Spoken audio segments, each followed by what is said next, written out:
미국의 대각성을 일으킨 유명한 목사님이고 신학자가 있습니다. 조나단 에드워즈죠. 조나단 에드워즈. 이 조나단 에드워즈가 유명한 설교 한 편을 했습니다. 그 설교 제목이 진노한 하나님의 손에 붙들린 죄인들이라는 제목입니다. 진노한 하나님의 손에 붙들린 죄인들. 유명한 설교지요. 이 설교하는 동안 사람들이요, 자기 죄가 발견이 되니까 예배당에 떼굴떼굴 구르면서 애통해하면서 가슴을 치면서 통의 자복을 하는데요, 회개를 하는데요, 정말로 성령의 강력한 역사가 나타났던 것입니다. 그가 설교한 내용의 일부를 소개해보면 다음과 같습니다. 회개하지 않은 사람들은 썩은 덮개로 가려진 지옥 구덩이 위를 걷고 있는 셈인데 그 덮개가 너무 약해 언제 그 구덩이에 빠질지 모릅니다. 유황불이 활활 타오르는 그 처참한 지옥이 여러분 밑에 있습니다. 하나님의 진노의 불꽃이 이글대는 무서운 웅덩이가 있습니다. 지옥문이 입을 활짝 벌리고 있습니다. 그런데 여러분에게는 발을 붙이고 서 있을 곳도 붙잡을 만한 지푸라기도 없습니다. 여러분과 지옥 사이에는 넓은 공간 외에 아무것도 없습니다. 여러분이 그곳에 떨어지지 않고 있는 것은 오직 하나님의 권능과 그의 전적인 뜻이기 때문입니다. 그러면서 그는 그분 눈에는, 하나님 눈에는 지금 여러분이 지옥불 속에 던져질 수밖에 없는 존재로 보입니다. 아니, 그 눈이 너무 정결하여 여러분을 바라보는 것조차 괴로울 정도입니다. 사람들이 죄를 너무 반복되게 지으니까 하나님의 정결한 눈이 그 죄인들을 바라보기에도 괴로울 정도라는 것이죠. 하나님 눈에는 여러분이 혐오스러운 독사보다도 더 가증스러운 존재로 보입니다. 이것이 진노한 하나님의 손에 붙들린 죄인들이라는 조나단 에드워즈의 설교 내용 중의 일부분입니다. 그 당시 타락한 미국 교회가 조나단 에드워드가 이 설교를 했을 때 어떤 마음이 들었을까요? 어떻게 반응했을까요? 아마 이러지 않았을까요? 하나님의 사랑이시라면 왜 진노하시지? 하나님의 사랑 자체이신데 왜 진노하시지? 우리를 사랑하신다고 하시면서 그런 반문을 하지 않았을까요? 그러나 여러분, 참된 사랑이 뭘까요? 모든 것을 덮어주는 것이 참된 사랑일까요? 어떤 아빠가 자기 자녀가 거짓말을 합니다. 그래서 처음에는 말로 타이릅니다.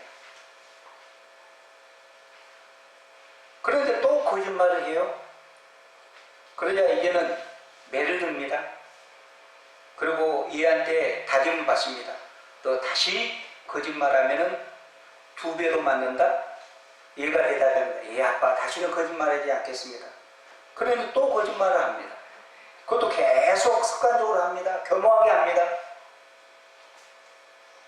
그럴 때 정상적인 아빠는 그 아이를 어떻게 해야 되겠습니까? 그 아이를 놔둬야 되겠습니까? 그 아이에 대해 무관심해야 되겠습니까?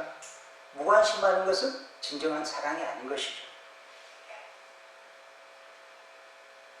어떤 아내가 자기 남편이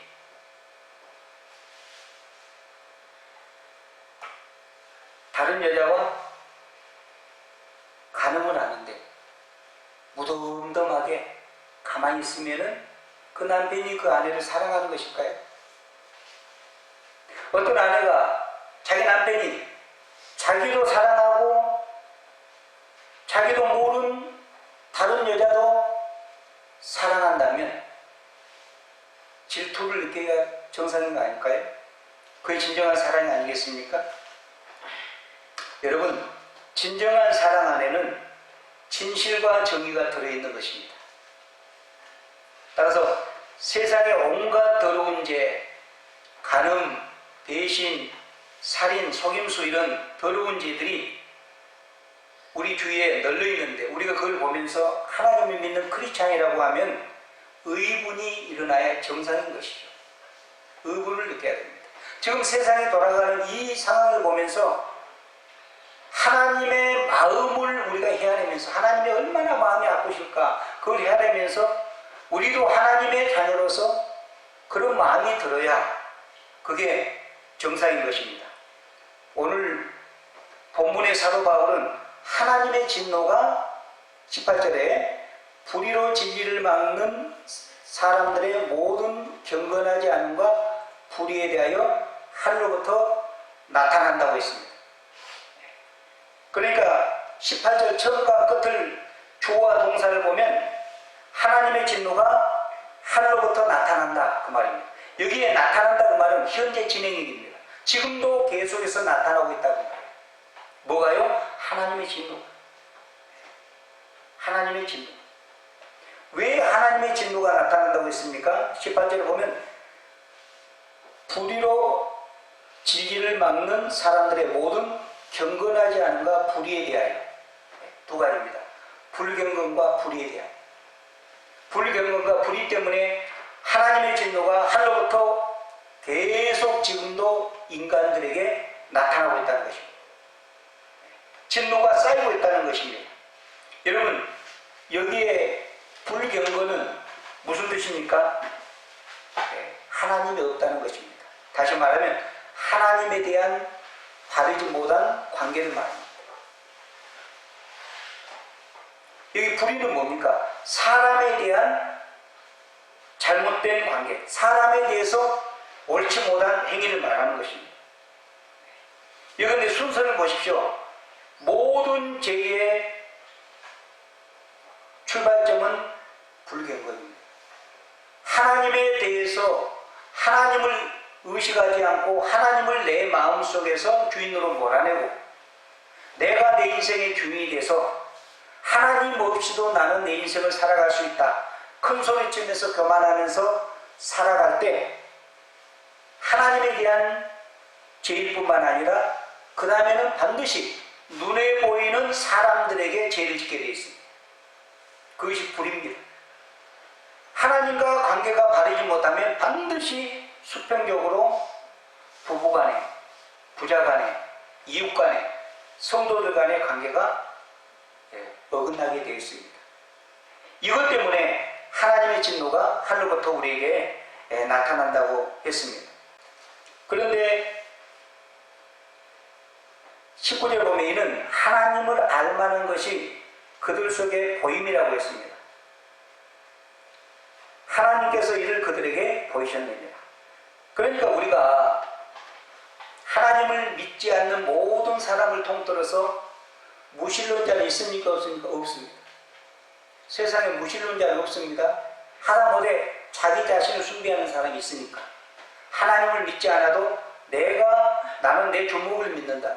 나는 내 능력을 믿는다. 힘을 믿는다. 그러니까 엄밀히 말해서 무신론자는 없고 불신자는 있을 뿐입니다. 여러분, 아버지, 어머니 없는 자식이 있습니까? 다 있잖아요? 둘 중에 다 있잖아요. 어머니, 아버지, 부모는 다 있잖아요. 그런데 부모님을 인정하는 자녀가 있는 반면에 부모를 부모로 인정하지 않는 자식도 있다는 것입니다. 그러니까 우리가 하나님은 분명히 계시는데 뭡니까? 우리가 하나님을 인정하지 않고 하나님을 무시하고 내가 하나님 자리에 앉아서 인생을 살아가는 자, 그런 자들이 뭡니까? 불경건한 자인 것입니다. 그런 자들은 자기가 자기 인생의 주인으로 살아가는 것입니다. 이것이 뭡니까? 하나님이 보실 때 죄라는 것입니다. 우리는 죄하면 어떻게 생각합니까? 사람들은 죄하면 어떻게 생각합니까? 그냥 세상에서 뭡니까?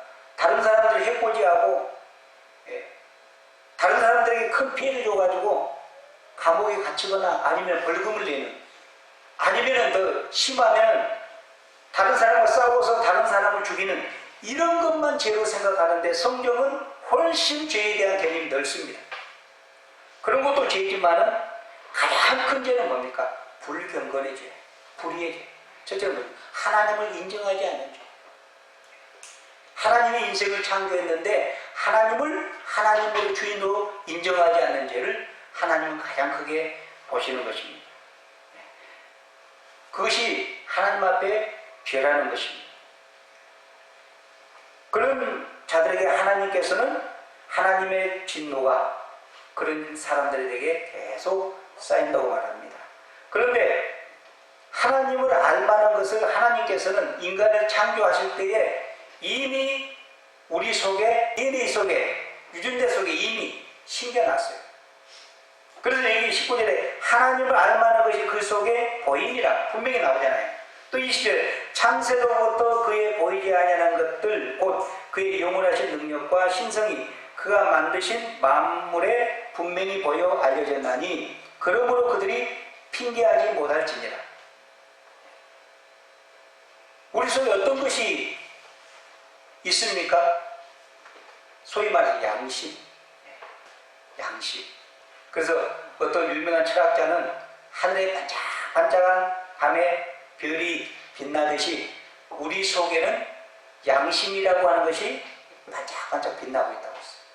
그래서 우리가 하나님을 안 믿는 사람도 죄를 지으면은 양심의 가책을 느낍니까? 느끼잖아요. 하나님을 믿지 않는 사람, 소위 큰 소리로 자기가 자기 인생의 주인이 돼서 하나님을 믿을 바에는 나를 믿어라, 내 중복을 믿어라, 그렇게 불경스러운 말하는 사람도 아 그래요? 그러면 당신은 이 다음에 죽으면 지옥이나 가십시오 하면 화를 팍 내고 싸우려고 합니다. 왜 그럴까요? 그 속에 종교에 대한 씨앗을 하나님이 심어줬다고 말이에요. 종교에 대한 씨앗. 모든 사람은 종교에 대한 씨앗이 있어요. 그래서 은연중에 지옥에 대한 불안을 느낀다고 말입니다. 그래서 죽음을 무서워하는 거예요. 하나님을 믿지 않고 하나님을 부인한 사람도 아이고 선생님 전도회보다 우리 전도하면서 이 다음에 좋은 데 가십시 하면 감사합니다. 천국을 안 믿는데, 하나님도 안 믿는데 어쨌든 고맙습니다, 감사합니다, 웃으면서 지나갑니다. 전도하다가 그런 말을 우리가 합니다.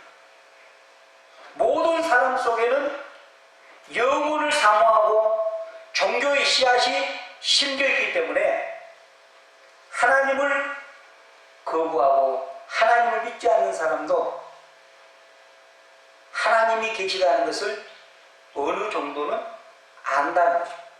양심을 통해서, 또 이성을 통해서.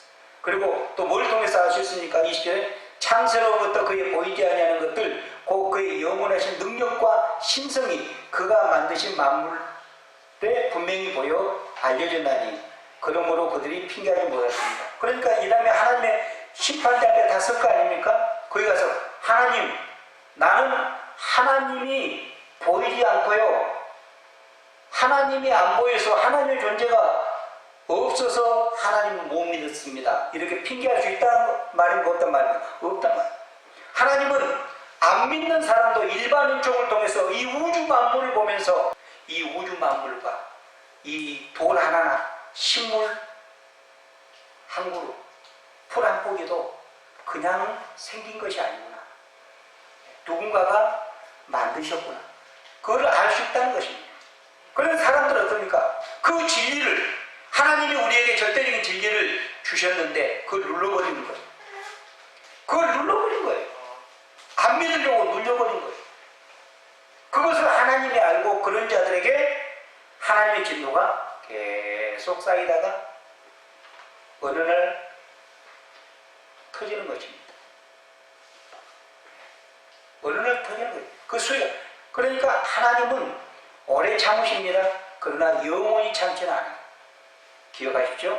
하나님은 오래오래 참으시고 우리에게 여러 번 기회를 주십니다. 바로 심판하지 않습니다. 그러나 영원히 참지는 않은 것입니다. 어느 목사님 책에 보니까 어느 목사님이 스위스 알프스 그 여행을 일행들과 떠났답니다. 근데 그 일행 중에 한 스님이 거기에 끼어 있더랍니다. 그런데 알프스 정상에 올라가서 그 광경, 아름다운 광경을 보면서 스님 입에서 누가 이 아름다운 자연을 누가 만들었지? 그렇게 말하더랍니다. 스님 입에서. 그러면 그 스님 속에는 누군가가 이 아름다운 자연을 만들었다는 것을 어느 정도 인식하고 있다는 거예요. 그리고 우리가 결정적으로 국도로 위기 상황에 놓이면 어떻습니까? 아이고 부처님 살려주세요 그러니까 나도 모르게 무의식 중에 아이고 하나님 살려주세요. 아이고 하나님 살려주세요 그러잖아요. 스님들도 그러잖아요. 스님들도. 그건 뭡니까? 우리 속에 하나님께서 양심을 통해서 이성을 통해서 하나님은 살아계신다. 하나님의 절대적인 진리를 우리에게 심겨주셨다는 거예요. 그런데 사람들이 어떻게 합니까? 악하니까 그걸 눌러버려요. 무시해버립니다. 그래서 21절에 하나님을 알되, 하나님을 알다 할 때 이거는 뭡니까? 특별히 양심이나 이성으로 하나님을 안다 그 말이에요. 우리에게 양심을 주셨어요. 양심. 우리가 양심을 통해서 하나님이 있다는 것을 알 수 있지 않습니까? 하나님 양심이나 이성을 통해서 하나님을 알게 했는데도 불구하고 하나님을 영화롭게도 아니하고 하나님께 영광을 돌리지도 아니하고 뭣도 아니한다고요? 감사치도 아니한다고 했습니다. 오히려 그 생각이 허망해져서 미련한 마음이 어두워졌다고 했습니다. 팀 켈러 목사님이 이런 말을 했어요. 인간이 얼마나 배은망덕한가 보십시오. 어느 날 무료로 음악회에 가서 음악을 감상합니다. 무단으로 듣습니다. 공짜로. 감사할 일 아니겠습니까? 그런데 좀 있다가 그 사람이 뭐라고 하는지 아십니까? 이 음악은 내가 만든 거야. 그렇게 말한 것과 똑같다는 것입니다. 무슨 말이냐? 우리가 하나님이 창조한 이 우주 만물을 누리고 공기를 마음껏 마시고 물을 마음껏 마시면서도 그 혜택을 누리고 살아가면서도 하나님 앞에 뭐 하지 않는다고요? 하나님 앞에 영광을 돌리지 않고 감사하지도 않고 나중에는 뭡니까?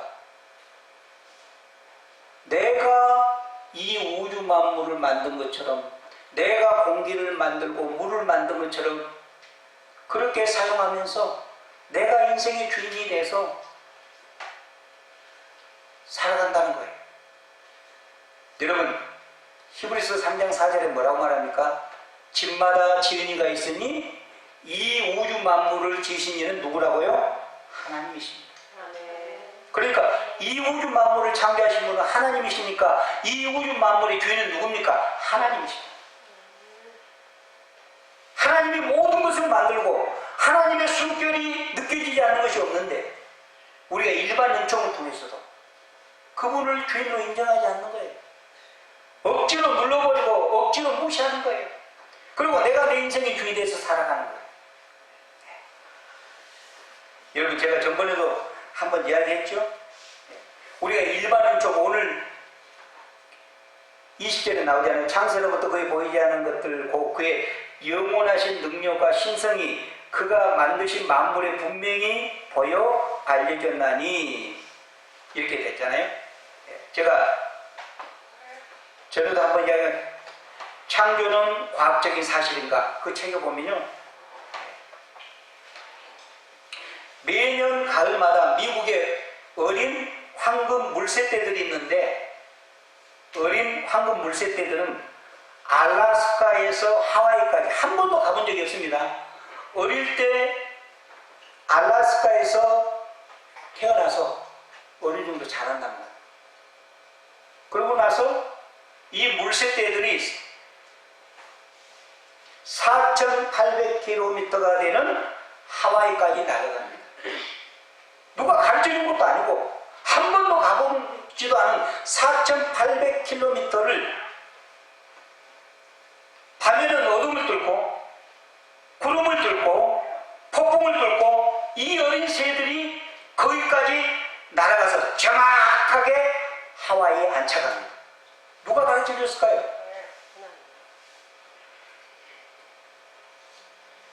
또 바다오리라고 하는 것이 있는데요.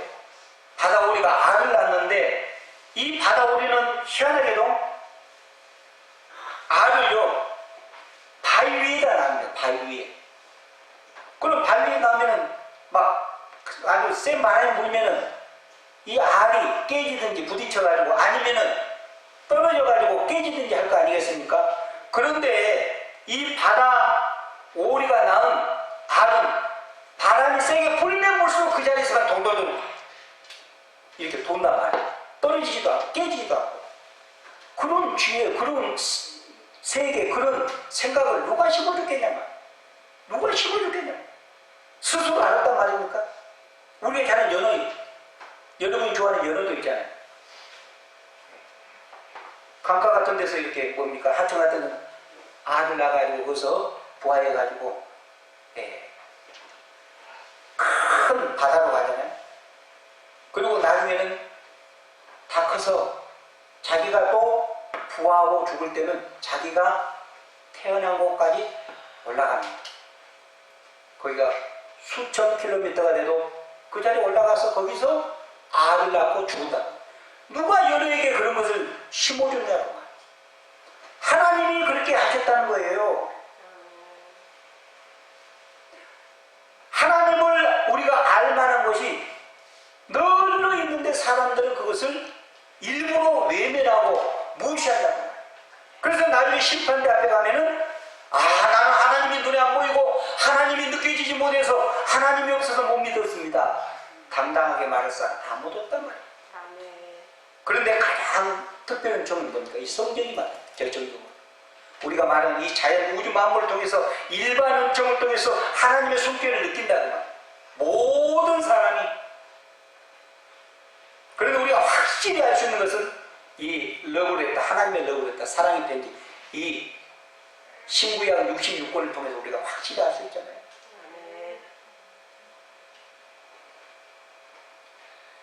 인간이 만물의 영장이라고 하면서 얼마나 교만합니까? 교만했답니까? 그런데 인간처럼 여러분 어리석고 인간처럼 바보짓하는 것이 또 있을까요? 만물의 영장이라고 하는 인간이 또 그리고 뭡니까? 외국에 유학까지 갔다 와서 소위 엘리트라고 하는 자들 보십시오. 외에 새 차를 사고 또 뭡니까?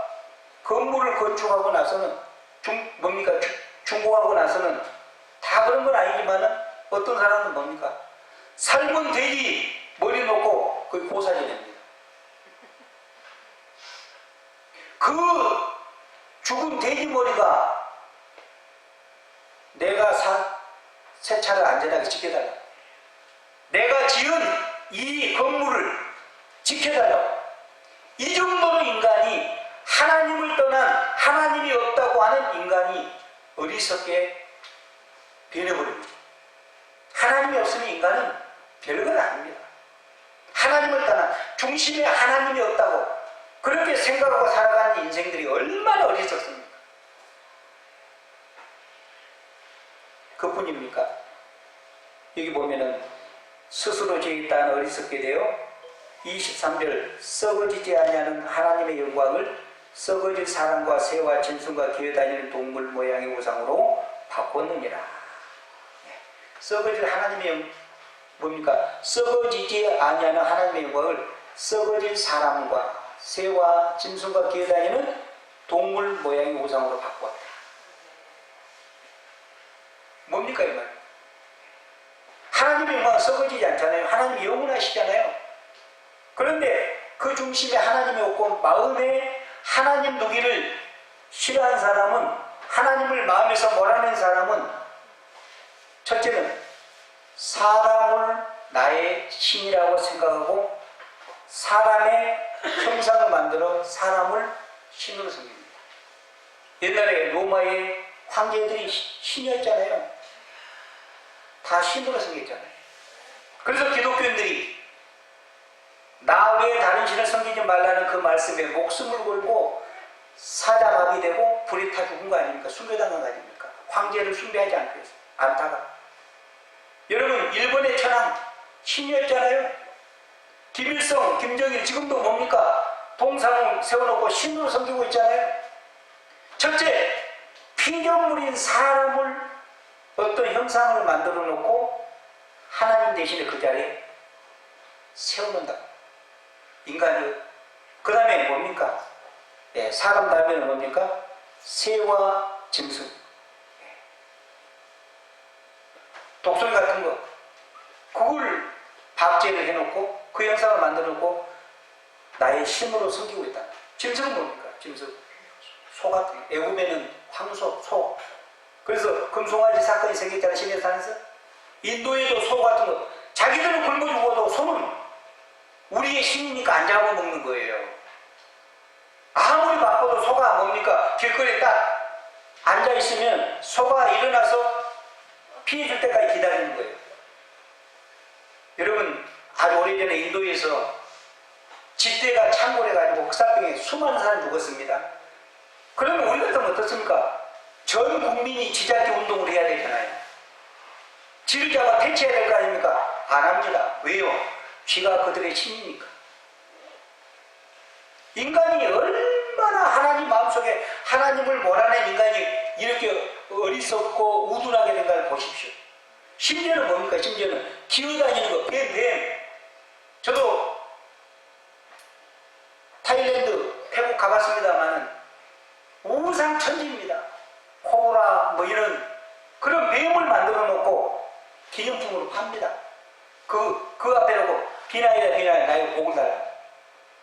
또는 딱정벌레, 그 더럽고 지저분한 딱정벌레, 곤충 같은 거, 버러지 같은 거, 이런 것을 형상으로 만들어 가지고 이것이 우리의 신입니다 하고 그 앞에 가서 복을 달라고 빈다고 말이에요. 인간이 타락하면 이렇게 타락한다고 말입니다. 인간이 하나님을 섬기지 않고 그리고 마음에 하나님 두기를 싫어하는 인간이 또 얼마만큼 타락하게 됩니까?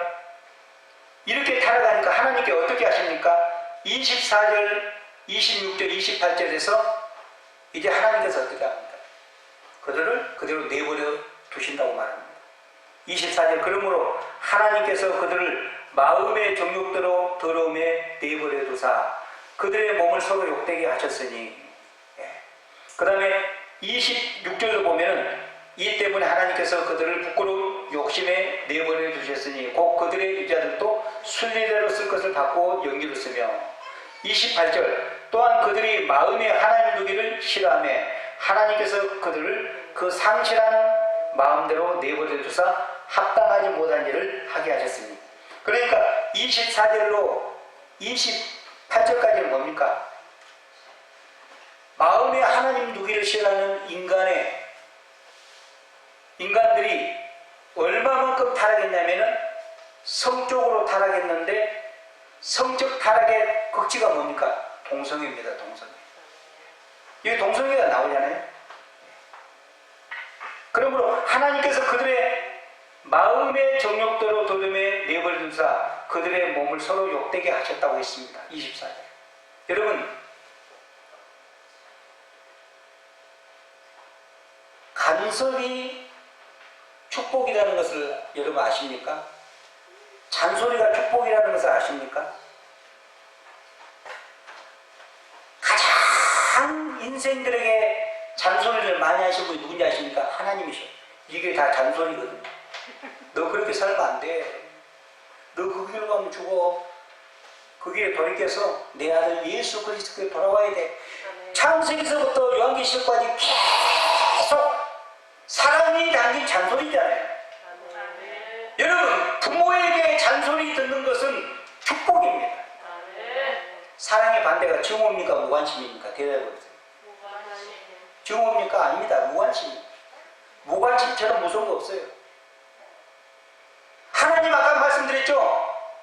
하나님도 우리 인생들에게 오래 참으십니다. 그런데 영원히 참지 않으셔요. 그 아까 제가 말했잖아요. 조나단 에드워드가 설교한 거. 진노하신 하나님 손에 붙잡힌 죄인들이라는 그 설교를 할 때 우리는 지금 하나님 손에 이렇게 붙들려 있는 거예요. 밑에는 지금 활활 타오르는 지옥 불구덩입니다. 하나님이 놔버리면 떨어져. 오늘도 지금 우리를 하나님이 붙들어 주시니까 지옥에 안 떨어진 거예요. 믿습니까? 지금 자전거가 낭떠러지로 지금 내려가는데 누군가 뒤에서 자전거를 확 잡았어요. 그러니까 낭떠러지로 안 떨어진 거예요. 놔버리면 낭떠러지로 추락해가지고 완전히 박살나. 저와 여러분이 그렇다는 거예요. 하나님이 지금 하나님의 능력으로 권능의 손으로 붙잡아 주시니까 우리가 이렇게 있는 거예요. 그런데 하나님은 영원히 그렇지는 않아요. 반드시 심판할 때가 있어요. 하나님이 계속 주의 종을 통하여 말씀을 통하여 여러 환경을 통하여 여러분에게 경고하고 때로는 권면하고 때로는 돌이키라고 메시지를 전하는데 그래도 끝까지 고집을 피우면 어떻게 될까요? 하나님이 손을 놔버려. 그래 이제는 내 마음대로 해라. 내 버려 둬버리면 그때는 뭡니까? 인간은 속에 죄 덩어리니까 죄로 확 달라요. 다시 말하면 자전거가 남떨어지로 지금 계속 집중하는데 누군가 손을 꽉 잡고 있어요. 놔버리면 남떨어지로 떨어져가지고 그 뒤로는 여러분 상상하십시오. 우리 인생이 그렇습니다.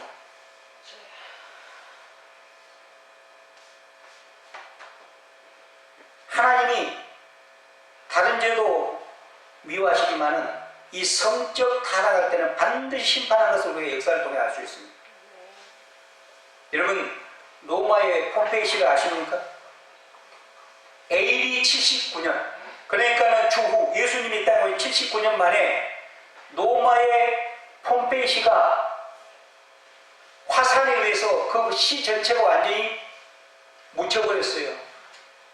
하나님이 그 폼페이시를 완전히 화산재로 덮어버렸어요. 그 당시에 로마는요 황제가 15명이 있었는데 14명이 기록에 하면 동성애자. 황제 15명이 14명이 동성애자. 호모섹스 하는 사람입니다. 죄송합니다. 그래서 이 황제들이 어떻게 하면 문제가 뭐냐면 성병을 치료하는 것이 관심사였고 그들이 어린 아이들, 미동들을 예쁘게 하는 미동들을 키워서 놀이개로 삼는 것이 그들의 관심사였어요. 미동, 소년들을 길렀다고 합니다. 황제들이 15명 중에서 14명이 동성애자니까 일반 백성들과 노예들은 어떻겠습니까? 하나님은 그래서 심판하지 않겠습니까? 그래서 로마의 폼페이시를 화산재로 덮어버렸어요. 나중에 발굴단이 거기 가서 발굴을 하면서 눈을 돌릴 정도로 차마 눈 뜨고 보지 못하다. 화산재지만은 남성과 여성, 남성과 남성, 여성과 여성, 짐승과 사람이 부도덕한 그런 행위들을 발굴단들이 너무 부끄러워서 얼굴을 돌릴 정도로 그렇게 타락한 시가 로마에 있습니다. 여러분 소돔 고모라 보세요. 소돔 고모라가 왜 멸망했습니까? 성적 타락.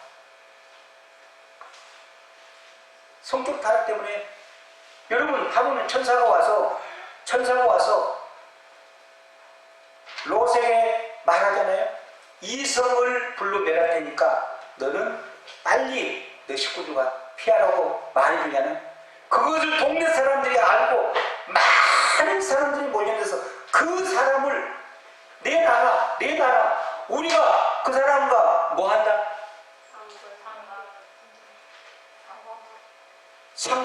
상관하면 서로 동침한다는 말이야. 남자인데 남자들이 왔어. 남자들. 그러니까는 롯이 자기 자녀 중에 처녀 2명이 있었습니다. 차라리 내 딸 처녀 2명을 너희들에게 줄 테니까 제발 이 사람에게 손대지 말라 그랬어요. 그래도 필요 없다. 그 사람을 내놔라. 그래서 여러분, 동성애가 소돔이가 영어로 동성애라는 거예요. 여기서 나 소돔이, 여러분 소돔이가 소돔이 얼마나 성적으로 타락하고 동성애적으로 타락했으면 소돔이가 동성애라는 뜻입니다. 변태적인 동성애. 그래 소돔이법이 생긴 겁니다. 소돔이법이 뭡니까? 변태적인 성적 행위하는 사람을 제재하는 것이 소돔이법입니다. 하나님은 이 성적인 타락은 절대로 간과하지 않습니다. 반드시 심판하십니다. 그럼 여러분, 지금 대한민국 어떻습니까? 소돔과 고모라를 방불케 하지 않습니까? 언제 자른지는 모르겠습니다만 성폭력이 세계 3위랍니다. 여러분, 성폭력이 뭔지 아시죠? 강간을 성폭력이라고 쓰는 거예요. 강간에 어감이 안 좋다고 했어요. 그게 우리나라 세계 3위라는 거예요. 기가 차지 않습니까? 그래서 하나님께서 이렇게 죄를 범하고 정말로 하나님이 권면하고 하나님이 경고했음에도 불구하고 인생들이 마음의 근본은 뭡니까? 하나님 두기 싫어하는, 하나님 간섭을 받기 싫어하는 거예요. 내 멋대로 사는 거예요. 네. 자유롭게. 자녀들도 그러잖아요. 부모가 잔소리하면 제발 나에게 잔소리하지 말라고. 내 인생은 내가 알아서 한다고. 교만입니다. 교만한 거예요. 잔소리 들을 때가 여러분 복이요. 그때가 기회가 있다는 것입니다. 그래 하나님께서 내버려두사 내버려두사 3번이나 말합니다. 유기하라. 이제는 네 멋대로 살아봐. 우리 그러면 자녀들이 계속 속을 썩이고 달래고 원래고 이것저것 다 했는데도 계속 같은 것으로 부모의 마음을 아프게 하고 부모를 너무 화나게 하면 뭐라고 말합니까? 그냥 내버려 둬라. 지가 공부해서 대학 가든 말든 진생은 진생이니까 그냥 내버려 둬보라. 그렇게 말하지 않습니까? 그러나 부모는 그래도 그렇게 말해도 자녀를 사랑하니까 내버려 두지는 않잖아요. 너무 화가 나니까. 하나님의 인생을 볼 때 정말로 인간들이 죄를 범하는 인생을 볼 때 너무 고통스러워. 거룩하시니까 너무 고통스러워. 참아 볼 수가 없어요. 그래서 하나님의 진노가 쌓이고 있는 거예요. 지금. 그리고 죄의 결과가 뭡니까? 어떤 걸로 나타납니까? 28절에 그들이 마음에 하나님 두기를 싫어하며 하나님께서 그들의 상실한 마음대로, 상실한 마음, 타락한 마음대로 내버려 두사 합당하지 못한 일을 하게 하셨으니 그러겠잖아요. 그러니까 29절에서 31절까지 21가지 죄의 목록이 나옵니다. 사도 바울이 다 적은 거야 아니고 생각난 대로만 적은 거예요. 뭡니까? 대충 보면은 여기 보면은 모든 불입니다. 모든이 붙습니다. 그 다음에 또 뭐가 있습니까? 가득 찬. 네. 가득 찬. 그렇게 처음에 모든 불이 옳지 않은 것. 하나님이 봤을 때 옳지 않은 것. 그게 가득 찬 거예요. 그 다음에 추악은 뭡니까? 더러움으로 가득 찬. 더러움으로. 추악하다. 탐욕은 지나친 욕심으로 가득 찬 거예요. 악의가 가득하다. 어떻게 하면 다른 사람 해코지 할까? 악한 마음으로, 악한 뜻이 가득 찬. 그 다음에 시기. 누가 잘 때면은 겉으로는 웃죠. 축하한다. 속으로는 막 부글부글 끓습니다. 시기가 여러분 얼마나 무서운지 아시죠? 시기가 지나치면 나중에 살인까지 갑니다. 시기 질투가 나중에 사람을 살인까지 합니다. 그 다음에 살인. 우리는 얼마나 사람을 많이 죽입니까? 실질적으로 겉으로 사람을 죽인 거 아니고 속으로 미워하는 것은 살인죄라겠어요. 속으로 얼마나 사람을 미워합니까? 그거 다 하나님 볼 때 살인죄. 겉으로는 없죠. 그러나 속에는 막 이글이글. 하나님은 안 좋습니다. 중심으로 없습니다. 그 다음 분쟁. 다투고 당을 짓고 분열한 거 다 이거 죄의 결과에서 나온 거예요. 하나님은 일치를 원하십니다. 하나됨을 원하십니다. 사기가 뭔지 아시죠? 크리스찬의 생명은 정직입니다. 내가 어떤 일을 하다가 죽으면 순교하지, 그런 각오를 하십시오. 다시 말합니다. 내가 회사에 가서 100만 원 얼굴 받으면 120만 원 어치 일을 하십시오. 그래야 사장이나 다른 사람들의 주목을 받습니다. 그래야 나를 통하여 하나님 앞에 영광이 돌려집니다. 반대의 경우 어떻게 됩니까? 하나님의 영광을 가지고 사기치는 거예요. 사기치는 거예요.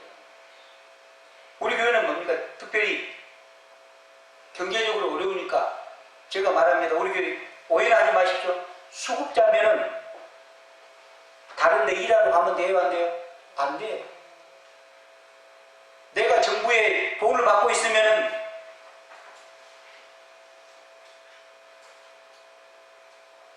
몰래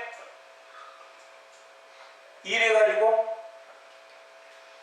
벌면은 그거는 뭡니까? 하나님 앞에 사기치는 거예요. 절대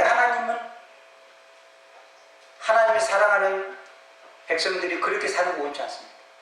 내가 200만 원 벌었으면 400만 원 나가도록 만들어버려요. 병원으로 나가든지 앞으로 나도 뒤로 미치게 만들어버려요. 여러분 명심하십시오. 악독이 가득한 자요. 또 수금수금은 뭡니까? 다른 사람 뒷담하는 거. 요즘 댓글 같은 거. 그 면전에서 말하지 말고 소금 또 다른 사람 소금 맞장구 치면서 얼마나 또 우리가, 저도 그럴 수 있고 여러분도 그럴 수 있어요. 다른 사람이 없다고 그 사람 안 듣는데 소금 이거 죄의 결과란 말이야. 죄의 결과는 나중에 30 이거 사형이야. 사형 율법. 이거 지금 말하는 거 다 21가지만 말해도 다 사형이라니까요. 사형. 32절에 이러면 사형. 수군수군하는 거 사형. 그럼 공개적으로 비난하는 것이 뭡니까? 공개적으로 비난하는 거, 비방하는 거. 이거는 대놓고 다른 사람 인격을 무시하고 대놓고 아주 면전에서 비방하는 것은, 비난하는 것은 비방하는 것. 그러나 수군수군한 것은 비밀이에요. 다 똑같은 살인죄예요. 율법으로 다 똑같은 살인죄입니다. 또 그 다음에 뭐라고 합니까? 악을 도모하는 자요. 그 다음에 비관이 하나님께서 미워하신 자인데 3에 보면은 하나님을 미워하는, 이게 더 맞습니다. 하나님 미워하죠. 마음에 하나님 두기 싫어하니까 하나님을 미워하는 자요. 또 능욕하는 자는 뭡니까? 하나님 앞에 삿대질하는 거. 얼마나 교만해. 하나님 앞에 삿대질하는 것처럼 나는 당신 없어서 산다고. 그러니까 하나님 앞에 삿대질하는 것이 능력이면 눈에 보니 인간은 어떻게 했습니까? 짓밟아. 하나님 없는데 하나님 앞에 가서 삿대질하는 사람이 인간 인격을 존중해 주겠습니까? 그게 능력하는 거예요. 그 다음에 뭡니까? 교만, 안하무인. 사람이 눈에 안 보여. 자기가 최고예요. 교만죄. 그 하나님 교만한 자는 데려가신다고 했잖아요. 그 다음에 그러다 보니까 뭡니까? 일만 년이 자기 자랑. 입만 년은 우쭐고 자기 자랑. 이런 것이 모두 뭡니까? 사형이라니까요. 사형. 그 다음 우매한 자예요. 하나님에게서 우매해요. 지혜가 없어요. 그 배아가, 여러분 약속을 했으면 이 배아는 내가 손해봐도 약속을 지켜야 돼. 할 수 있어. 내가 못 지킬 약속은 안 해야 돼. 얘기할 때 뭡니까? 오니까 야야야 네가 뚝끊치라 했잖아. 좀 있으면 사탕 사줄게. 우리가 흔히요. 그럼 얘가 뚝끊치면은 가기가 멀어도 얘한테 사탕 사줘야 됩니까? 안 사줘야 됩니까? 사줘야 돼. 그럼 내가 끝이면 안 사줘. 거짓말이 배아가는 거야. 이거 사형이야. 배아가는 자요. 무정한 자 얼마나 지금 무정합니까? 아주 싸움장이 돼가지고 누가 나에게 조금만 댓글만 걸면 뭐가 싸우려게 무정하고 무자리하고. 이 21가지 사도 바울이 1편을 말했는데요. 제 목록을 말했는데 32절 우리 같이 한번 읽겠습니다. 시작. 그들이 이 같은 일을 행하는 자는 사형에 해당한다고 하나님께서 정하심을 알고도 자기들만 행할 뿐 아니라 또한 그런 일을 행하는 자들을 옳다 하느니라. 죄는 절대 혼자 하지 않아요. 같이. 여기도 그러잖아요. 그들이 이 같은 일을 행하는 자는 사형에 해당한다고 하나님께서 정하심을 알고도 자기들만 행할 뿐만 아니라 또 그런 일을 행하는 자를 어떻게 한다고? 옳다고 인정해주고 부추기고 같이 동조한다고 말씀 뵙겠습니다. 사랑하는 여러분, 모든 죄의 근원은 하나님을 섬기지 않고 하나님을 거부하는 데 생깁니다. 불경건에서 시작됩니다. 하나님의 은혜가 우리에게 흘러들어오지 않으면 우리는 하나님 앞에 불경건의 죄를 질 수밖에 없어요. 하나님의 은혜와 능력이 우리에게 흘러들어올 때 우리가 하나님을 진정으로 높이고 그분을 진정으로 나의 아버지로 섬길 수가 있는 것입니다. 그럴 때 사람들과 사이가 뭡니까? 아름다운 관계가 맺어지는 거예요. 불의 관계가 아니라 다른 사람 인격을 무시하는 것이 아니라 하나님의 형상으로 지음받는 자로 존중해주고 인정해주려고 하는 노력이 생기는 것입니다. 우리 일선의 모든 성도들이 오늘 바울이 말한 것처럼 마음에 하나님을 두기 싫어하는 자는 이렇게 된다. 우리 일선의 모든 성도들은 마음에 다 하나님을 모시고 그분을 내 인생의 주인으로 살아갈 수 있기를 바랍니다. 2장 13절을 보면은 그런 말이 있습니다. 마지막으로 2장 13절을 한 군데만 읽고 말씀 뵙겠습니다. 뭐라고 했습니까? 바울이 누가 한번 로마서 2장 13절 한번 읽어주세요. 하나님 앞에서는 율법을 듣는 자가 의인이 아니요 오직 율법을 행하는 자가 의롭다 하심을 아멘. 그러니까 내가 수십 번, 수백 번 여기서 말씀을 여러분 전해서 말씀을 들어서 다 알아요. 고개도 끄덕끄덕해요. 그런데 하나님의 율법, 하나님의 말씀을 내가 들려줘도 여러분이 지식으로 알아도 그것이 마음으로 내려와서 내 삶으로 움직이지 않으면 아무 소용이 없다는 오늘 말씀입니다. 행함이 없는 것은 죽은 믿음이다 그 말이에요. 머리만 커졌지. 저 말씀 다 그럼 뭐합니까? 내 삶은 변화가 없는데 내 삶에 그 말씀이 적용이 돼야 되는데 그래서 2절에 너희 행한 대로 심판한다. 너희 행한 대로 2장 2절에 너희 행한 대로 거기 밑줄 줬거든. 너희가 행한 대로 심판을 받아요. 그래서 오늘 우리가 이 배운 말씀을 우리의 삶에 적용해서 우리가 21가지 가운데 여러분이 안 걸린 것이 있습니까? 웬만하면 한두 가지는 다 걸릴 줄 압니다.